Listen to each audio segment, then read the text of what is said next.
तो उसी दौरान आपके एमएलए थे किश्तवाड़ा के मिराज मलिक साहब। उन मिराज मलिक साहब ने भी यही एहतजाज किया, आपने उसको यूएपीए के तहत जो है उनको गिरफ्तार कर लिया। फिर यही काम जो है लद्दाख राइट्स कमेटी थी, उसके सोनो वांगचू थे, तो आपने उनको भी गिरफ्तार कर लिया। यानी हमने शौकत अजीज साहब को बुलाकर 38 में से उनके 35 नुकात पर फौरी तौर पर अमल दरामद करके उनको गले से लगाया। और आपने अपने जो प्रोटेस्टर्स थे, जो एहतजाज करने वाले थे, जिनका एक डेमोक्रेटिक राइट था, आपने उनको गिरफ्तार कर लिया। अब ये जो पार्टी पे पाबंदी लगाई गई है, इसका मैं आपको थोड़ा सा एक पस मंजर बता देता हूँ। इसके ऊपर जो इल्जामात हैं, इन्होंने इंतशार की कोशिश की है, भाइयों को भाइयों से लड़ाने की कोशिश की है, खूनी खेल खेलने की कोशिश की है। लिहाजा इसको आजाद जम्मू कश्मीर एक्ट 2014 के सेक्शन 12 के तहत जो है वो इन पर पाबंदी लगाई गई है। तो ये पाबंदी का जो है वो पाकिस्तान के पास एक इख्तियार ये मौजूद है, क्योंकि आपको पता है आजाद जम्मू कश्मीर की जो खुसूसी हैसियत है, जहां पे हम 3 रुपए बिजली यूनिट जो है वो फराम कर रहे हैं, तमाम अशियाए खुर्दोनोश पर हम सब्सिडी देकर, अपने पेट पे पत्थर रख के हम अपने भाइयों को गले लगाकर हम उनके लिए खुसूसी मराद का बंदोबस्त कर रहे हैं। हम अपने लोगों के मुतालबात सुनते हैं, दूसरी जानिब आपने एक निहत्ते मासूम लड़के नौजवान को कत्ल कर दिया। अरे मैं सुन रही हूँ, देखिए मैंने आपको बगैर इंटरप्शन के सारी चीजें बताई। आपने कहा बिजली दे रहे हैं, आप 3 रुपए की सब्सिडी दे दें या आप फ्री में दे दें, लेकिन कितने घंटे दे रहे हैं ये भी जरा दर्शकों को बता दीजिएगा मेरे। जी, और दूसरी बात ये कि जी बिजली बहुत फराम की जा रही है, वो आपकी इत्तला थोड़ी सी कमजोर है, वो एजेंट जो है काफी हमने गिरफ्तार कर लिए हैं। तो अभी आपके बता पास तो दे जनाब, बता दीजिए ना सज्जाद, कितने घंटे बिजली जा रही है पीओके में? उनको पूरी बिजली मिलती है जी, 24 घंटे बिजली होती है, तो 24 घंटे उनको बिजली जो है वो फराम की जाती है। तो आप अपने आदाद-ओ-शुमार को चेक करते सपनों में, ख्वाबों में सज्जाद। बताइए, बोलिए, चलिए अच्छा बोल लीजिए, बोलिए जरा बोलिए। कोई इबाम ना रह जाए ना मलिक साहब, कोई तशनगी ना रह जाए, मैं इसलिए चाह रहा था। अच्छा, दूसरी बात ये है कि आजाद जम्मू कश्मीर के हवाले से जहां तक बात कीजिए तो ये बताएं, वो नौजवान लड़का जिसका बाप जो है आज माथे पीट रहा है कि मेरा बच्चा पढ़ने के लिए गया था, आपने हमजा गुलजार के साथ क्या किया? क्यों उसको मुजफ्फराबाद में अपने एजेंट्स के जरिए शहीद करवाया, ये बताएं। और उसकी फैमिली आप पे इल्जाम लगा रही है, उस बंदे का कुछ दिन पहले मुजफ्फराबाद हिंदुस्तान का है, मुजफ्फराबाद में किसकी सेना है? मैं बता रहा हूँ ना आपको, ये जो आपको अवामी एक्शन कमेटी का जो दर्द और मरोड़ पड़ रहे हैं ना, तो उसकी मुझे समझ आ रही है कि उसका पस मंजर यही है। आपके काफी एजेंट्स जो है वो गिरफ्तार किए जा चुके हैं, तो लिहाजा Indian illegally occupied Jammu and Kashmir के अंदर जो आपने तंजीमों पर और सियासी जमातों पर पाबंदी लगाई है, जो यासीन मलिक, आसिया अंद्राबी जैसी खवातीन को, फिर आपने उस शख्स को, सैयद अली गिलानी को, जिसने कहा था कि हम पाकिस्तानी है, पाकिस्तान हमारा है, आपने उसको कैद करके वो बेचारा शहीद हो गया, फौत हो गया। क्या आरोप है आप जानते हैं डॉक्टर सज्जाद बुखारी? सज्जाद बुखारी, यही तो एक बड़ी बात है कि आप जो आतंकी हैं आप उन्हें गले लगाते हैं, और जो अपने अधिकारों की बात बोले आप उन्हें आतंकी करार दे देते हैं। यासिन मलिक आपको बड़ा प्यारा है ना, उसने किस तरह से लोगों की हत्याएं की, मौत के घाट उतारा, उसने ऑन कैमरा इस बात को एक्सेप्ट किया। आपके लिए वो बड़े दिलेर, बड़े आपके प्यारे हो गए, आपके लिए वो तमाम नेता ऐसे क्यों? सुनिए ना, हाफिज सईद हो या फिर अब्दुल रऊफ जैसे तमाम आतंकियों पर मैं आपसे बात करती हूँ, यही आपका दोहरा चरित्र को दर्शाता है। और ये जो जनता सड़कों पर उतरी हुई है, ये किस लिए उतरी हुई है? बोल दीजिए।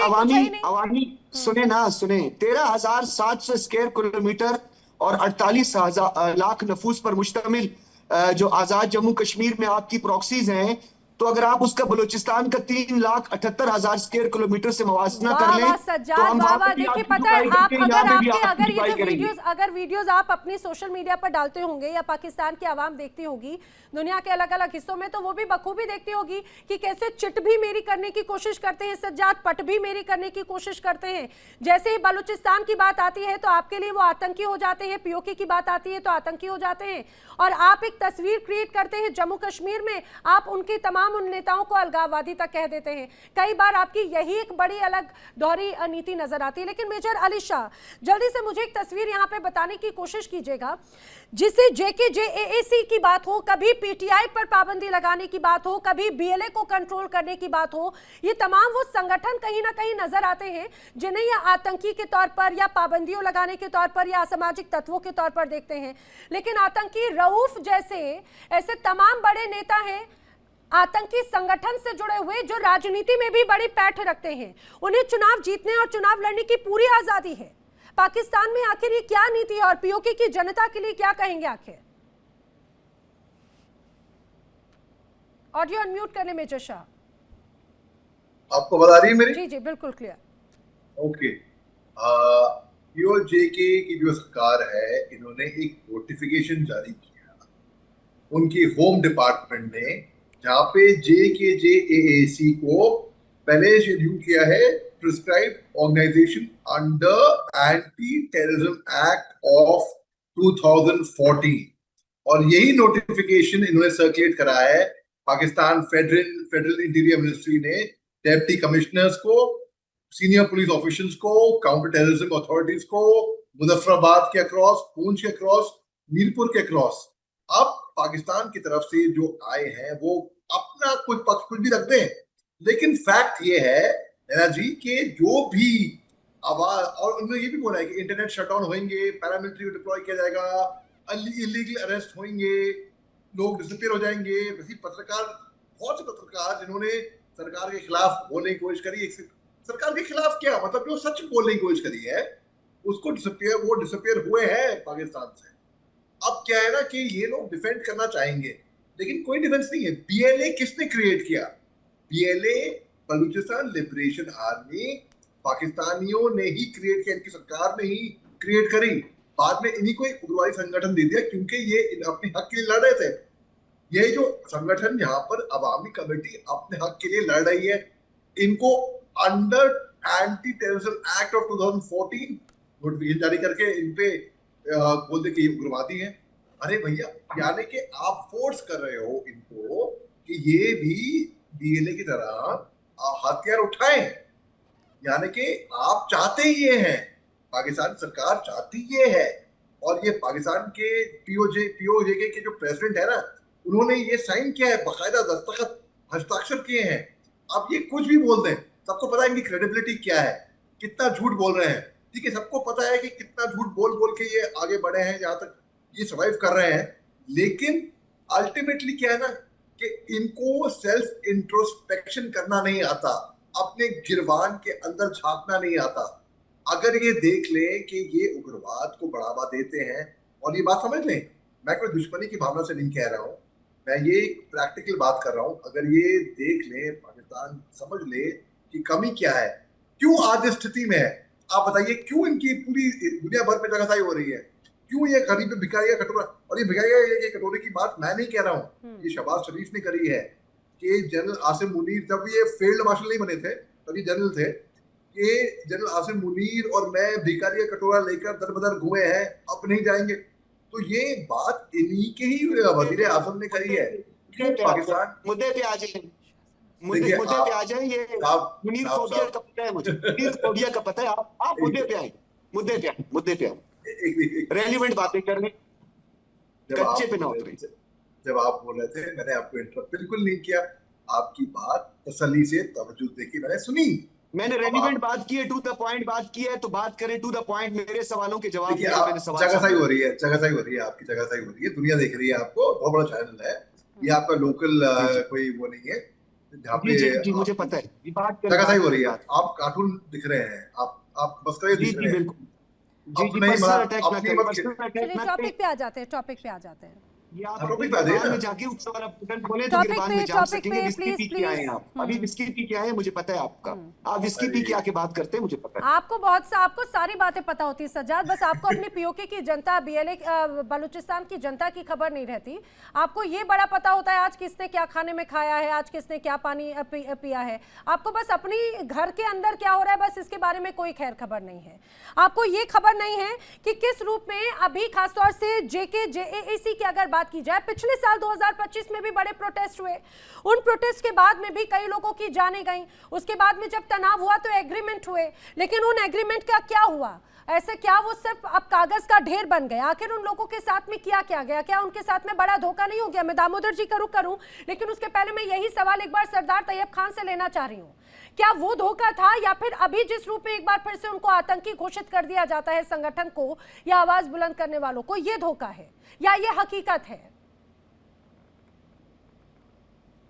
रहीम, सबसे पहले तो हमें ये मालूम है पाकिस्तान को और पाकिस्तानियों को बखूबी इल्म है कि हमारा पड़ोसी मुल्क जो है वो दुनिया में तनहा हो चुका है। सफारती सतह पर जागरसाई पूरी दुनिया में आप लोगों की हो रही है। तो अब आपको छोटी छोटी चीजों को लेकर जो है वो उठा कर उस पर जो है वो मिस रिपोर्टिंग करने की आदत है और मिस इन्फॉर्मेशन करने की आदत है। क्योंकि बताइए जरा, हर बार कटोरा लेकर आप जाएं, हर बार गर्त में आप जाएं और जगहसाई आपको लगता है हिंदुस्तान की होती है।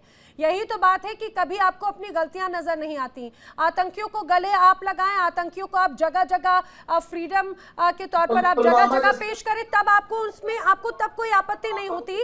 जो आपसे कोई अधिकारों की बात कर ले, आपसे आटा, बिजली, पानी, सुरक्षा मांग ले, आप उन्हें आतंकी बता देते हैं। आपको इसमें जगहसाई नजर नहीं आती। गजब की बात है भाई। मैं ये नहीं बोलूंगी आपको कि आप विस्की पीकर आए, मैं आपको ये बोलूंगी पता नहीं कौन सा काढ़ा पीकर आए हैं बेशर्मी का, जो नजर ही नहीं आता कुछ भी। तो आप जिस तरीके से जो है वो पाकिस्तान के इंटरनल मामला पे आके बात करती हैं, यहाँ जमहूरी मुल्क है, आजाद कश्मीर भी हमारा जो है वो अपना पाकिस्तान का मसला है। यहाँ प्रोटेस्ट होते हैं, अदालतें मौजूद है। अगर वो समझते हैं, अवामी एक्शन कमेटी समझती है कि उनके खिलाफ गलत एक्शन हुआ, तो वो अदालत में जाके उनके लिए फोरम मौजूद है, वहां चैलेंज कर सकते हैं फैसला। सरदार तैयब खान साहब, पाकिस्तान की जो नीति नियत है उससे पूरी दुनिया वाकिफ है। खासतौर से पीओके की अगर बात करें, आपने वहां पे आतंकी लॉन्च पैड बनाए हुए थे जिसे बहुत पहले ध्वस्त किया गया। या आपके खुद के राष्ट्रपति, आपके खुद के तमाम हुक्मरान मानते रहे जनाब इस बात को। वहां पे नजर रखना जरूरी है, क्योंकि इस आड़ में आप लोग कई बार बहुत बड़ी बदमाशी करने की कोशिश करते हैं, फिर सजा देनी पड़ती है हमारी। आप लोग पत्रकार तो नहीं है ना, आप लोग तो मोदी का गोदी मीडिया चला रहे हैं। मतलब आप लोग कोई ऑथेंटिक बात तो नहीं कर रहे। अभी डॉक्टर सज्जाद बुखारी साहब ने बड़े एविडेंस और बड़े ऑथेंटिक बातें की। पत्रकार ने उनकी बातों का, उनके सवालों का कोई किसी ने जवाब ना था और ना किसी ने दिया। तो आप लोग तो जो है वही सुनते हैं जो आप लोगों को पसंद है। हम लोग यहाँ बात करते हैं, आप हमारी बात सेंसर कर देते हैं, म्यूट कर देते हैं। ये आपकी जमहूरियत है। अरे मैं तो आपको तस्वीरें भी दिखा रही हूँ, आपको तो मैंने वहाँ के आवाम की बात भी सुना दी कि कम से कम आप क्या नहीं सुनाते होंगे, तो हो सकता है हमारे माध्यम से आप सुने देख लें। आप अपने ओपोजिशन को भी थोड़ी कवरेज दिया करें और अपने मुल्क में भी देखा करें, वहाँ जो किसानों की तरीके चल रही है, सिखों की तरीके चल रही है, उनको भी थोड़ा कवरेज दिया करें। अरे किसान बड़े खुश हैं, सुनिए, किसान समृद्ध देश है हिंदुस्तान, किसान समृद्ध देश है हिंदुस्तान। इतनी पाबंदियां, इतनी परिस्थितियां ऐसी भी रही, तब भी सबसे समृद्ध किसान ही हैं। और कभी यहाँ पर आटे दाल की ऐसी किल्लत नहीं आई है। जरा आप, मैं तो बोल रही हूँ, आपको सीखना चाहिए, हिंदुस्तान का मॉडल आप लेकर जाइए, अपने हुक्मरानों से बोलिए। पीओजे की जनता बार बार कह रही भाई हमें तो हिंदुस्तान जैसा बनना है, या हिंदुस्तान हमें अपने साथ में ले ले। आप जितना मर्जी शर्त फैला लें, जितना मर्जी जो मर्जी कर ले, पाकिस्तान अपने जो आइन और कानून के मुताबिक जो भी कार्रवाई होगी वो करेगा। और अगर किसी को कोई समझता है कि ये फैसला ठीक नहीं हो, तो उनके लिए अदालती फोरम मौजूद है, अदालतों में जाकर चैलेंज करें। पाकिस्तान एक जमहूरी मुल्क है और जमहूरियत के तहत यहाँ फैसले होते हैं। और यहाँ जिस तरह के आप फजूल किस्म के इल्जामात लगाते हैं, हम उनको मुस्तरद करते हैं, ऐसी कोई हकीकत इन इल्जामात में नहीं। ठीक है, मैं दामोदर सिंह जी का रुख कर लेती हूँ। दामोदर सिंह जी, वैसे ये जो तमाम जवाब आए हैं हमारे पाकिस्तानी पैनलिस्ट की तरफ से, कुछ नए नहीं है। वैसे मैं बहुत एक्सपेक्टेड था कि ये वो डिनाइल ही होगा, और दो तस्वीरों को उन्होंने स्वीकार कर लिया, ये भी बड़ी बात है, वरना वहाँ की हकीकत, वहाँ की परिस्थिति जो है वो हमेशा डिनाइल के तौर पर ही एक तरह से रहती है। सबसे इंपॉर्टेंट बात ये, चाहे बात बलूचिस्तान की हो, चाहे बात पीओके की हो, हमेशा ये हिस्सा एक ऐसा रहा जिसे हमेशा दोयम दर्जे के तौर पर ट्रीट किया जाता है। और जरा सरदार तैयब खान को बताइए कि आखिर क्यों हिंदुस्तान की नज़र पीओके की घटनाओं पर रहती है, किस तरह से इन्हीं माध्यमों से हिंदुस्तान में बड़ी घटनाओं या साजिशों को या वारदातों को अंजाम देने की फिराक में रहते हैं ये सभी। Thank you Naina for the opportunity. Major Ali साहब, जय हिंद। सर, सबसे पहले मैं डॉक्टर सज्जाद बुखारी सर सलाम अलैकुम, तैयब साहब सलाम अलैकुम। मेरी बात को सुनना और मैं 4 नाम ले रहा हूँ, इनके बीच में एक कोइंसिडेंस बताना अगर आपको समझ आए तो। जी। मोहम्मद अयूब खान आप जानते होंगे, जनरल मोहम्मद अयूब खान, जनरल याया खान, इसके बाद जनरल जियाउल हक और इसके बाद जनरल परवेज मुशर्रफ। इनके बीच में कोई सिमिलरिटी नजर आती है आपको?